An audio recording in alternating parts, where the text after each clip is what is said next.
Assalamualaikum warahmatullahi wabarakatuh. Bismillahirrahmanirrahim.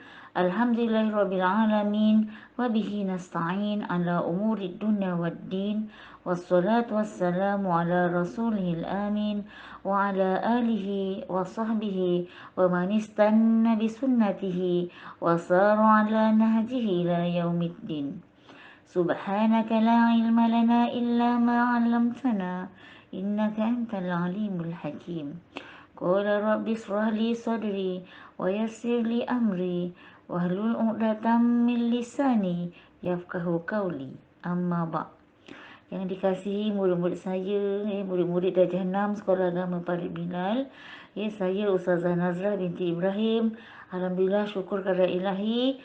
Pada hari ini saya akan menyampaikan pelajaran bahasa Arab bertajuk Naibul Fa'il. Apa itu Naibul Fa'il? Murid-murid boleh lihat, iaitu Iqra' wahfiz, baca dan hafaz. Ta'rif Naibul Fa'il wal ismul marfu'ul ladzi lam yuzkaru ma'hu fa'iluhu.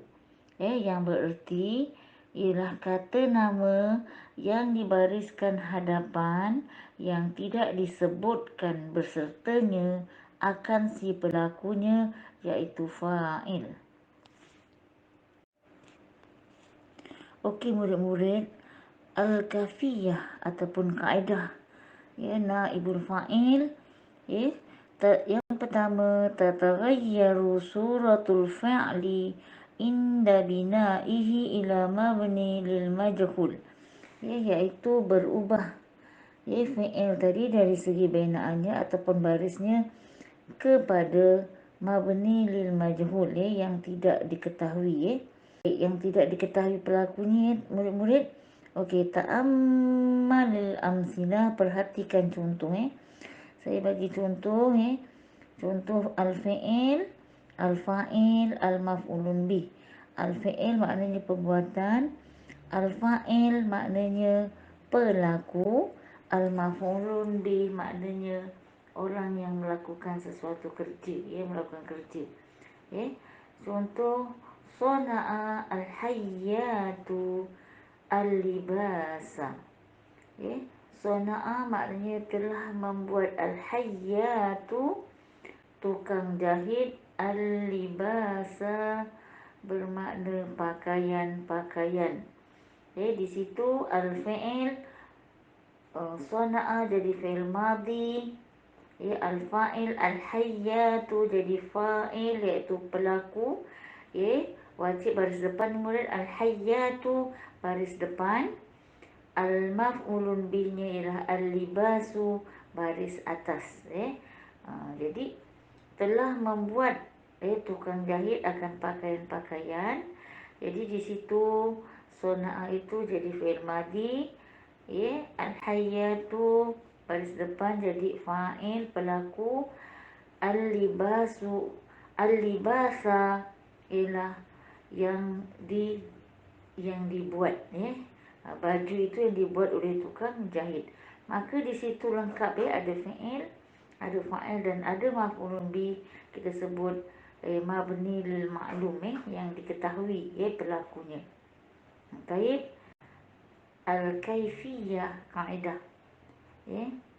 Kaedah naibul fa'il, iaitu yang pertama, yadummu awwaluhu wa yuksaru ma qabla akhiruhu, iaitu bermaksud dibariskan hadapan huruf awalnya dan dibaris bawah huruf sebelum akhirnya.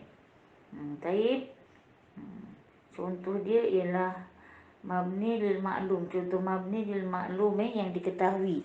Yang diketahui pelakunya tadi. Contoh, sona'a al-hayyatul libasa, telah membuat tukang jahit akan baju-baju. Baik, di situ kita ketahui bahawa yang membuat itu ialah tukang jahit. Buat apa murid-murid? Buat baju. Di situ ada fi'il, ada fa'il dan ada maf'ulun bih. Sona'a jadi fi'il, al-hayyatu jadi fa'il, al-libasa jadi maf'ulun bih. Apabila ayat tadi apabila ayat tadi menjadi mabni lil majhul, maknanya ialah tidak diketahui pelakunya. Jadi begini bunyi dia. Suni'a al-libasu, telah dibuat akan pakaian. Maknanya kita tak tahu siapa yang buat. Maka dibuangkan al-hayyatu. Al-khayyatu dibuang. Tukang jahit tadi dibuang. Maknanya suni'a. Sona'a jadi suni'a. Nampak tak kat situ murid-murid?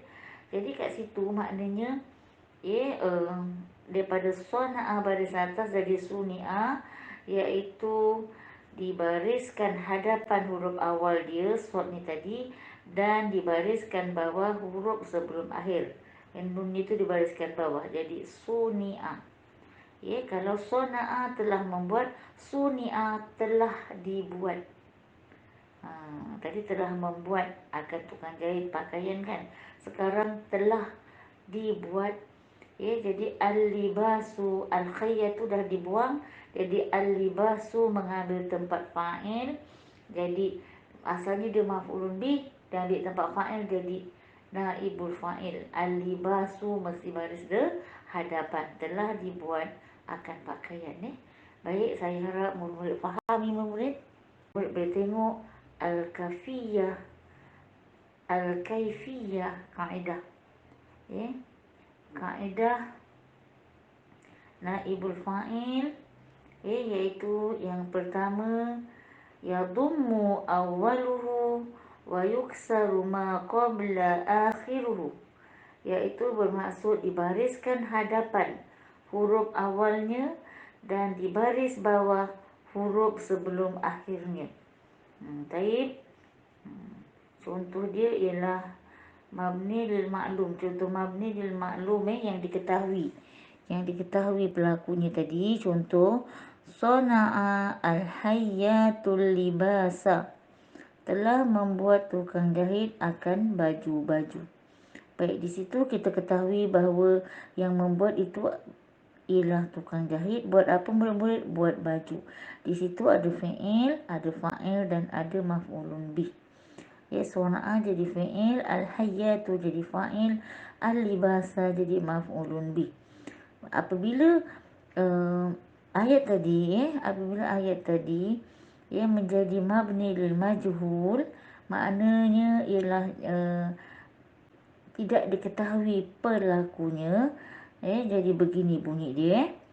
Suni'a al-libasu, telah dibuat akan pakaian. Maknanya kita tak tahu siapa yang buat.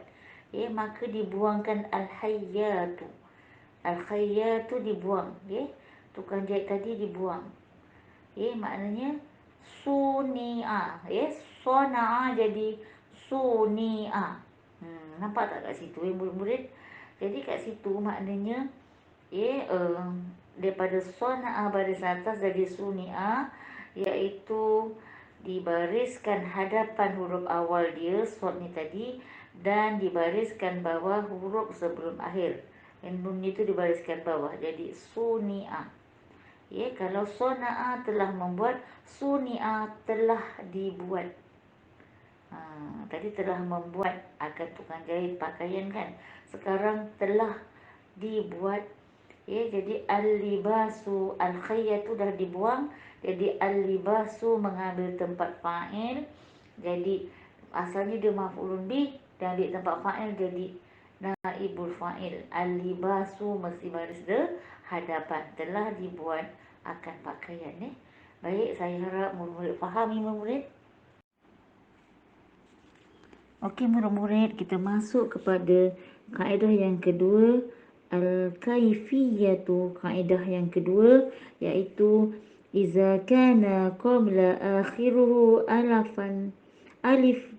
alafan kulibat ya'an wa kusira ma qablaha. Apabila huruf sebelum akhirnya alif ditukar kepada ya dan di baris bawah huruf sebelumnya. Contoh, mabni lil ma'lum, qala Muhammadun al-haqqa. Qala jadi fi'il madhi murid-murid, Muhammadun fa'il, al-haqqa maf'ulun bih. Taib. Okey, mabni lil majhul, tidak diketahui pelakunya. Jadi qala itu jadi qilal haqqu. Al-haqqu mengambil tempat maf'ulun bih, mengambil tempat fa'il. Muhammadnya dibuang, jadi qila al-haqqu. Telah berkata orang yang benar. Kalau qala Muhammadun al-haqqu, maknanya telah berkata Muhammad akan yang benar. Faham tu murid? Kita tengok pada al-kaifiyah, iaitu kaedah yang ketiga. Iza kana al-fi'lu mabdu'a bita'in al-mutawa'ati bidhamma awaluhu wa saniyati wa kusira ma qabla akhirih. Iaitu apabila adalah fi'il dimulai dengan ta' al-mutawa'ah, dibariskan hadapan huruf awalnya dan keduanya di baris bawah huruf sebelum akhir. Saya bagi contoh, mabni lil ma'lum, tasallamat Fatimatul jaizah. Telah selamat ataupun telah selamat menerima Fatimah akan anugerah. Taib. Tasallamat itu jadi fi'il, Fatimatun jadi fa'il, al-jaizah itu adalah maf'ulun bih. Maknanya diketahui pelakunya iaitu Fatimah selamat menerima anugerah. Taib. Mabni lil majhul, tusallamatil jaizah, maknanya telah selamat menerima anugerah. Maknanya kat situ dibuang Fatimah, maka al-jaizah yang maf'ulun bih itu dia mengambil tempat fa'il, maka al-jaizah jadi naibul fa'il. Faham tu murid-murid? Okey. Yang al-kaifiyah yang keempat, yadummu awwaluhu wa yaftahu ma qabla akhirih. Apabila fi'il dimulai dengan ta' al-mutawa'ah, dibariskan hadapan huruf awalnya dan keduanya di baris bawah huruf sebelum akhirnya. Taib. Mabni lil ma'lum, contoh mabni lil ma'lum, yaktubu Abasur risalah. Sedang menulis. Ini fi'il mudhari', yaktubu fi'il mudhari', sedang menulis Abbas akan surat.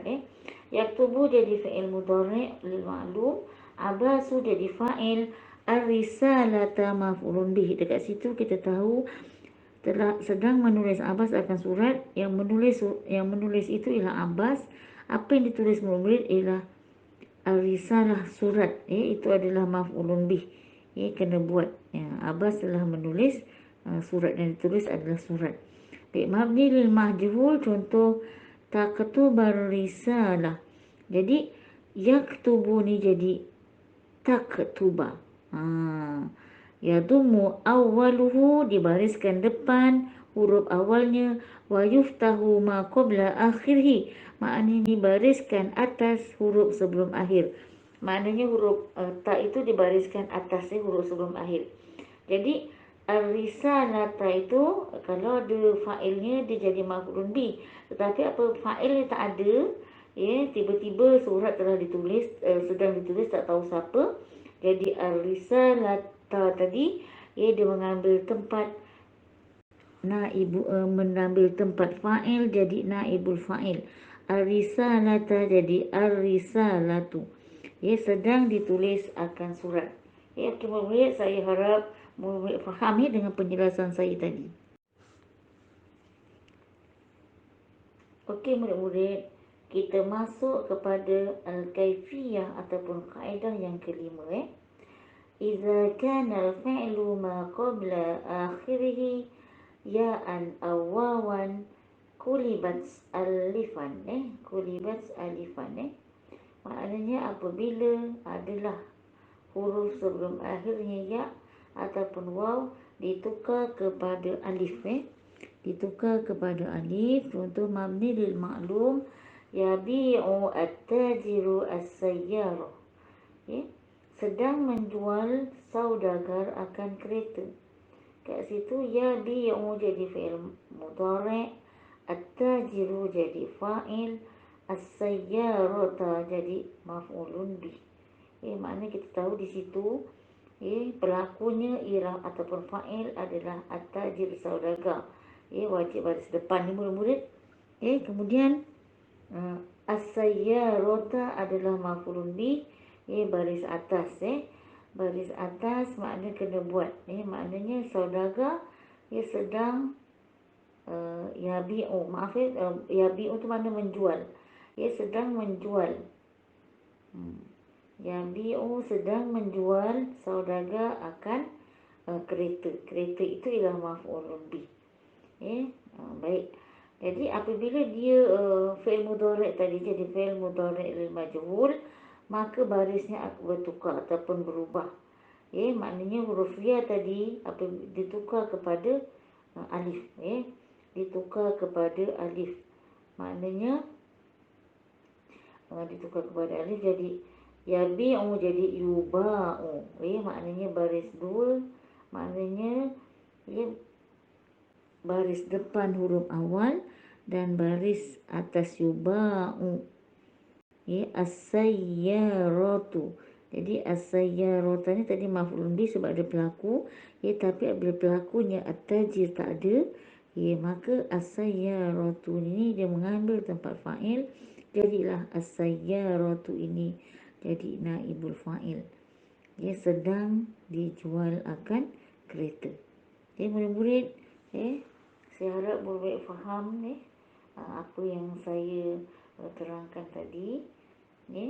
Saya harap murid dapat membaca berulang-ulang sehingga murid-murid boleh menghafaznya. Murid-murid, okey, saya akhiri dengan wabillahi taufiq wal hidayah. Wassalamualaikum warahmatullahi wabarakatuh.